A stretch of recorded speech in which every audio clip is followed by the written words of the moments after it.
Salve família vascaína! Sejam bem-vindos aí a mais um vídeo no canal. Eu sou o Thiago, você está no canal Vasco em Família. Se não for inscrito aqui, já dá aquela moral, se inscreve no nosso canal, deixa o like para a gente estar chegando a mais vascaínos e não esquece também de ativar o sininho de notificação para não perder os próximos vídeos. E tá sempre por aqui, deixando a sua opinião, o seu comentário para a gente fazer aquela resenha boa de vascaíno para vascaíno. Nosso próximo compromisso no Campeonato Brasileiro é o Bahia, em São Januário, às 8 horas, aí no dia 1º de maio, Dia do Trabalhador.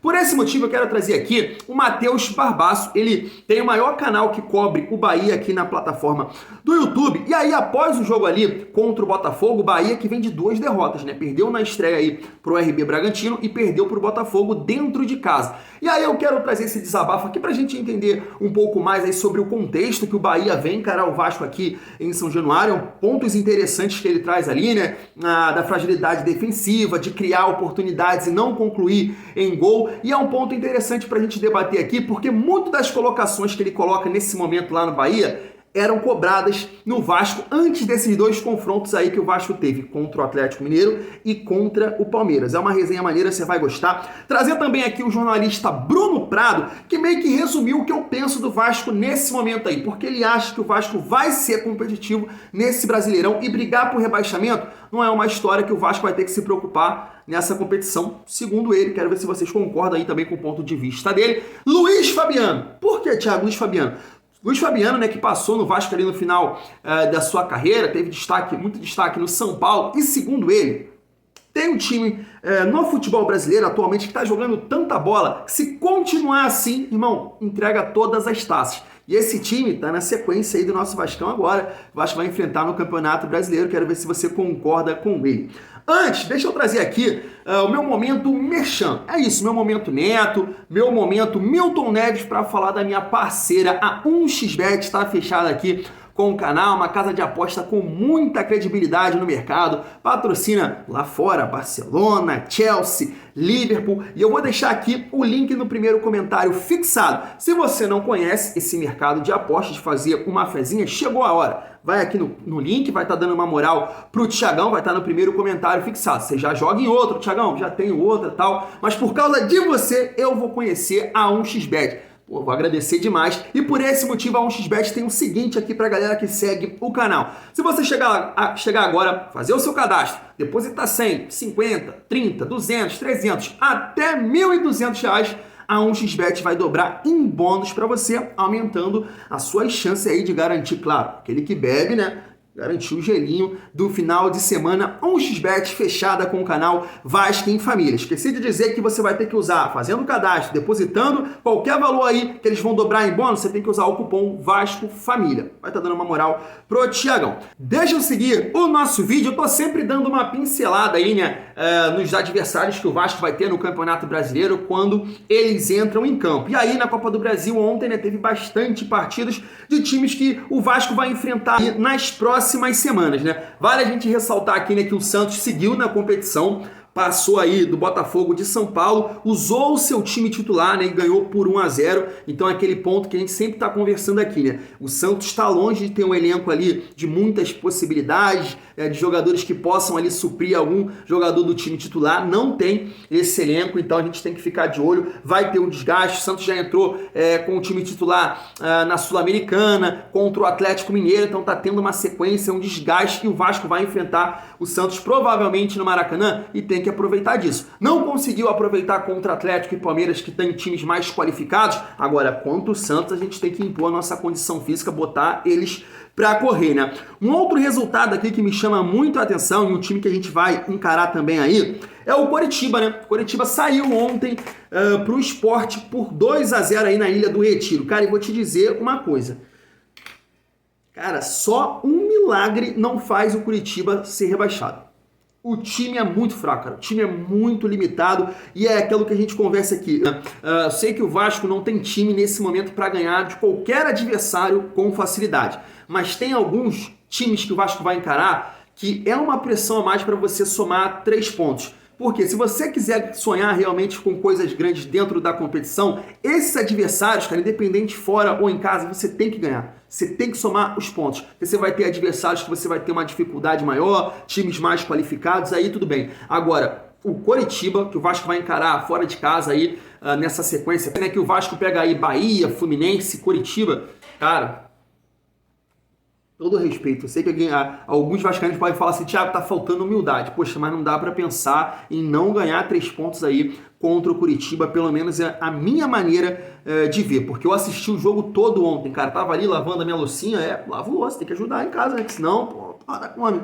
Tava ali lavando a louça, assistindo o jogo, eu falei assim, irmão, Coritiba é certo cair. É só um milagre que não faz o Coritiba cair, família vascaína. Mas vamos seguir aqui o nosso vídeo, porque o Vasco aí segue se preparando para encarar o Bahia na segunda-feira, né? Um jogo muito importante, pensando nessa sequência aí que a gente vem dizendo, de sonhar aí com objetivos maiores dentro da competição. Então você ganhar do Bahia, que vem de 2 derrotas, é fundamental. E depois você tem aí um confronto contra o Fluminense. Então você tem que chegar aí embalado para esse confronto, que é um clássico aí, um time que realmente vem jogando muita bola. E aí eu queria trazer aqui o Matheus Barbaço, que tem o maior canal de YouTube que cobre o Bahia. Ele fala pontos muito interessantes aí pra gente observar nesse confronto aí Vasco e Bahia. Se liga só. Esse mesmo título lá em Bragança, eu uso aqui também.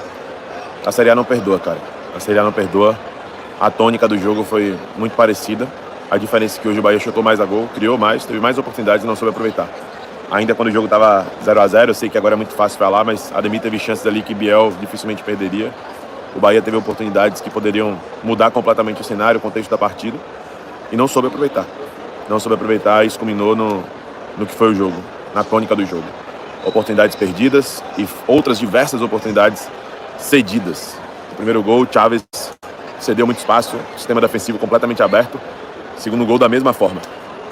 E o Bahia acabou mostrando, expondo mais uma vez a sua fragilidade. É como a gente sempre fala aqui no canal.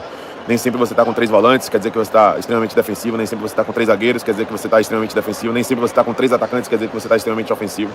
É uma questão de postura, de organização tática e tudo mais. E o Bahia, mesmo com 3 defensores, mesmo com 3 jogadores ali no sistema defensivo, além de Acevedo como um suposto cabeça de área, não conseguiu neutralizar o adversário. E nas 2 ocasiões, tanto no primeiro gol quanto no segundo gol, Chaves teve sua responsabilidade no primeiro gol, aqui na direita também cedeu espaço, a defesa estava exposta, mas o principal foi a cabeça de área. Nos 2 lances, velho, tinha um espaço absurdo no meio campo para o Botafogo poder infiltrar.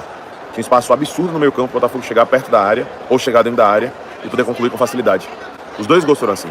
No primeiro, definição muito fácil, no segundo, definição também muito fácil, e gols do Botafogo. Em paralelo, diversas oportunidades perdidas. Com todo respeito, assim, tá muito nítido que a gente tem até uma estrutura, um time, algo que pode se desenvolver, mas a gente não tem um elenco, pô.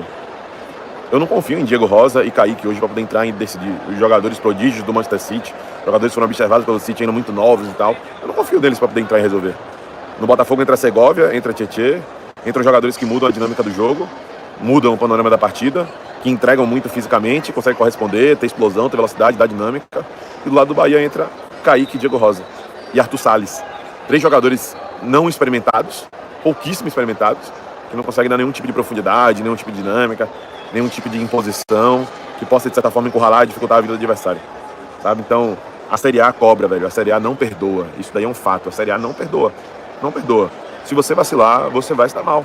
Isso está muito nítido. Nos 2 jogos do Bahia, está muito nítido. Se você vacilar, você vai se dar mal. Então, foram 2 jogos em que o Bahia não fez partidas desastrosas, não fez partidas completamente ruins, mas foram 2 jogos que o Bahia foi extremamente cabaço. O Bahia cedeu espaço e não soube aproveitar a chance que teve.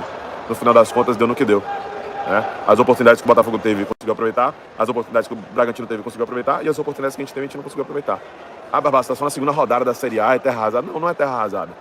Mas mostra que, tecnicamente, a gente pode não ser extremamente abaixo dos demais, mas mentalmente, psicologicamente e taticamente, conjunto, em termos de elenco, a gente está muito abaixo dos demais.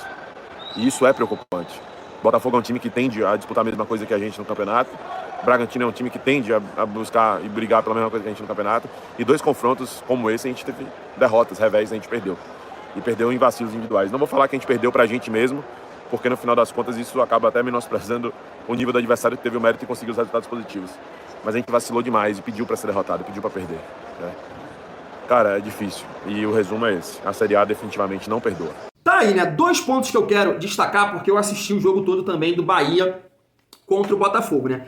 E aí, cara, eu falei isso num vídeo, não sei se foi essa semana, e eu disse assim, ó, o Bahia tem uma fragilidade defensiva, como foi dito aí pelo Matheus Barbaço, mas é um time que tem todas as características de nos prejudicar aqui dentro de São Januário, porque pode buscar aí um futebol mais reativo, jogar mais fechado do que jogou contra o Botafogo, por jogar em casa e ter que buscar ali a vitória, né, e ficou mais aberto ali, o Botafogo conseguiu achar os espaços de uma maneira até fácil, como foi dito aí pelo Matheus Barbaço. Mas aqui em São Januário vai se fechar mais e aproveitar a velocidade dos seus atletas, e que tem muitos jogadores com essa característica, né, o Ademir, Gabriel Teixeira, o Caulinho, um jogador rápido, os laterais os alas, né, que jogavam com 3 zagueiros também, o Chaves, o Jacaré que jogou de ala, então fechado, aproveitando essa velocidade, pode prejudicar o Vasco. A gente sabe que o Vasco, quando joga contra times que o Vasco tem que propor o jogo, não foi bem nessa temporada.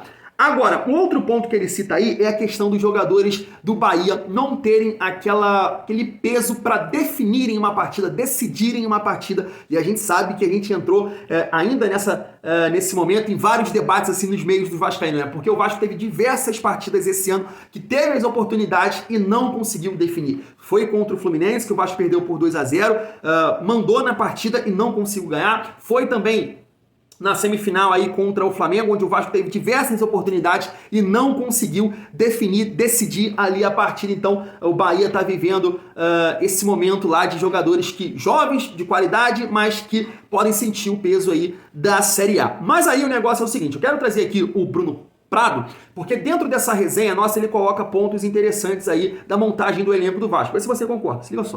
O time do Vasco, como eu falei até no início, não é time para brigar embaixo, não, é do meio da tabela ali, depois a gente vai ver o que vai acontecer, mas não é. Sempre a primeira preocupação de quem volta da Série B é não cair de novo, se manter. Mas o Vasco não é time para brigar, para não cair não. Você pegar o time que começou, e o Vasco só tem um brasileiro, né? Só tem um brasileiro, é mais um fator que ajuda. Saiu até da Copa do Brasil pro ABC. Sim. Outro que eu acho que não vai brigar para cair, o Cruzeiro. O Cruzeiro eu acho que é um time que ainda está atrás do Vasco em evolução, assim, mas é um time bem armado, tem muita dificuldade para fazer gol. O Cruzeiro sofre para fazer gol, mas é um time que sabe o que faz no campo.